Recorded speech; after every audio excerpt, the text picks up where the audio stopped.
सच्चाइयां, सच हो रही है वो बातें, जरूर देखिए। महाभारत के समय की बात है। पांचों पांडवों ने भगवान श्री कृष्ण से कलयुग के बारे में चर्चा की और कलयुग के बारे में विस्तार से पूछा और जानने की इच्छा जाहिर की कि कलयुग में मनुष्य कैसा होगा, उसके विचार कैसे होंगे और उसे मोक्ष कैसे प्राप्त होगा।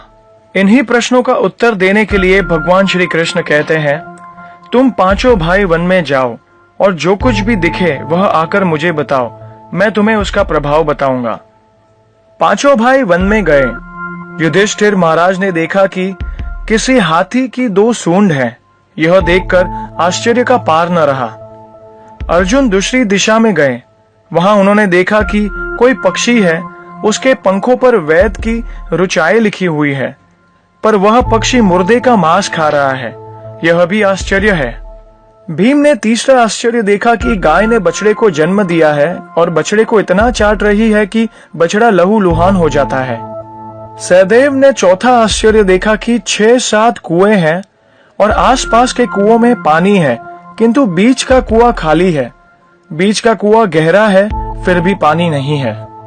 पांचवें भाई नकुल ने भी एक अद्भुत आश्चर्य देखा कि एक पहाड़ के ऊपर से एक बड़ी शिला लुढ़कती लुढ़कती आती है और कितने ही वृक्षों से टकराती है, पर उन वृक्षों के तने उसे रोक न सके। कितनी ही अन्य शिलाओं के साथ टकराई, पर वह भी रोक न सकी। अंत में एक अत्यंत छोटे से पौधे का स्पर्श होते ही वह स्थिर हो गई। पांचों भाइयों के आश्चर्यों का कोई पार नहीं था। शाम को वे श्री कृष्ण के पास गए और अपने अलग अलग दृश्यों का वर्णन किया। युधिष्ठिर कहते हैं, मैंने 2 सूंड वाला हाथी देखा तो मेरे आश्चर्य का कोई पार न रहा। तब श्री कृष्ण कहते हैं, कलयुग में ऐसे लोगों का राज्य होगा जो दोनों ओर से शोषण करेंगे, बोलेंगे कुछ और करेंगे कुछ और। ऐसे लोगों का राज होगा। इससे तुम पहले राज कर लो। अर्जुन ने आश्चर्य देखा कि पक्षी के पंखों पर वैद की ऋचाएं लिखी हुई है और पक्षी मुर्दे का मांस खा रहा है। इसी प्रकार कलयुग में ऐसे लोग रहेंगे जो बड़े बड़े पंडित और विद्वान कहलाएंगे, किंतु वे यही देखते रहेंगे कि कौन सा मनुष्य मरे और हमारे नाम से संपत्ति कर जाए। संस्था के व्यक्ति विचारेंगे कि कौन सा मनुष्य मरे और संस्था हमारे नाम को हो जाए। हर जाति धर्म के प्रमुख पद पर बैठकर विचार करेंगे कि कब किसका श्राद्ध है। चाहे कितने भी बड़े लोग होंगे, किंतु उनकी दृष्टि तो धन के ऊपर ही रहेगी।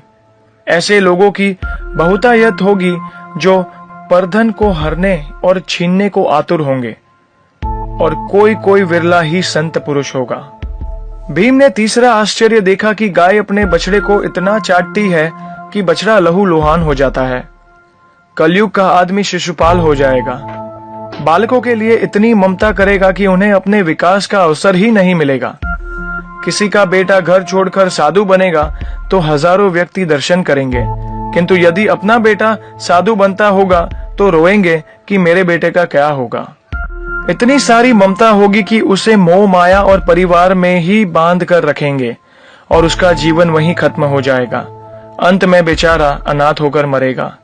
वास्तव में लड़के तुम्हारे नहीं हैं, वे तो बहुओं की अमानत है। लड़कियां जमाइयों की अमानत है और तुम्हारा यह शरीर मृत्यु की अमानत है और तुम्हारी आत्मा परमात्मा की अमानत है।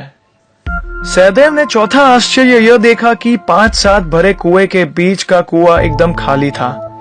कलयुग में धनाढ्य लोग लड़के लड़की के विवाह में, मकान के उत्सव में, छोटे बड़े उत्सव में तो लाखों रुपया खर्च कर देंगे, परंतु पड़ोस में यदि भूखा प्यासा कोई होगा, वह नहीं देखेंगे कि उसका पेट भरा है या नहीं। दूसरी ओर मौज मौज में शराब, कबाब, फैशन या व्यसन में पैसे उड़ा देंगे, किंतु किसी के 2 आंसू पोंछने में उनकी रुचि न होगी, और जिनकी रुचि होगी उन पर कलयुग का प्रभाव नहीं होगा, उन पर भगवान का प्रभाव होगा। पांचवा आश्चर्य यह था कि एक बड़ी चट्टान पहाड़ से लुढ़की। वृक्षों के तने और चट्टाने उसे रोक न पाए, किंतु एक छोटे से पौधे से टकराते ही वह चट्टान रुक गई। कलयुग में मानव का मन नीचे गिरेगा, उसका जीवन पतित होगा। यह पतित जीवन धन की शिलाओं से नहीं रुकेगा, नहीं सत्ता के वृक्ष से रुकेगा, किंतु हरि नाम के एक छोटे पौधे से रुकेगा। हरि कीर्तन के एक छोटे से पौधे से मनुष्य का जीवन पतन होना रुक जाएगा। तो ये थी वो 5 कड़वी सच्चाइयां जो भगवान श्री कृष्ण ने महाभारत काल में 5 पांडवों को बताई।